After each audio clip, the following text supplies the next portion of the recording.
Gigi na to? Huh? Paawa effect. Siya na naman ang trending sa netizen. Hayaan mo na. Malaki naman yung ganti natin sa babaeng yun, girl. Nalagay na namin yung enchanted bra sa gamit. Good. So, i-dispose mo na tong replicang bra na to para walang makaalam ng plano natin. I'll go. I-dispose na to as soon as possible.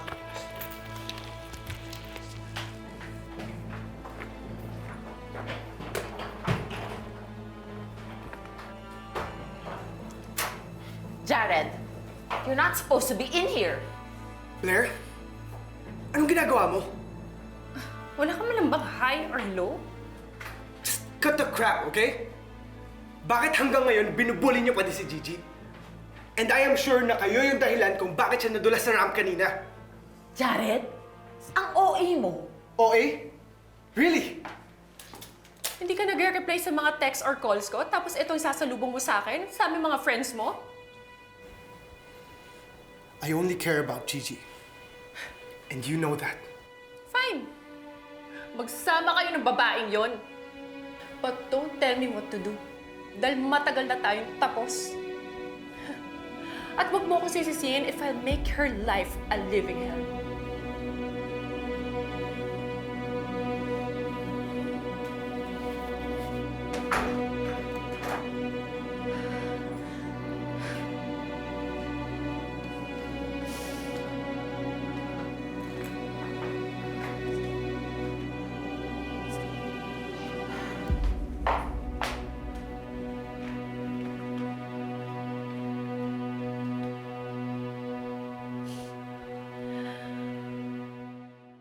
Gigi, I'm so sorry about earlier.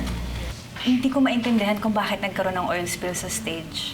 Ay nako, kasi may inggiterong nag-black magic.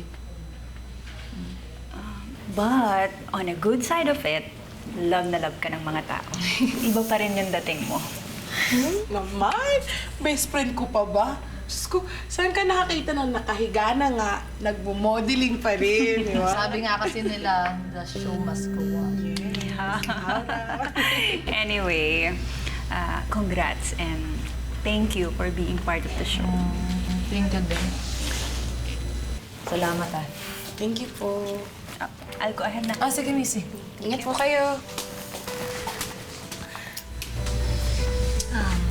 Missy, okay ka lang ba talaga? Yung totoo. Naiiyak na ako kanini. Pero syempre, bakit ko ipapakita sa ibang tao na hinagard na naman ako ng elite squad? Syempre, pinigilan ko. Diba? Pero ang galing mo kanina. Oh, Gigi! Buti naman. Tao ko na ulit. Kamusta naman yung paglampasan mo sa stage? Enjoy ka ba? Kadiretsahan nga tayo, Blair. Ba't mo kasi nabutahe kanina, ha? Porket ba nalamang kita, natalbogang kita kahit suot mo na yung enchanted bra? Kasalanan ko ba yun? Ha? Nako, exciting, ikaw boring.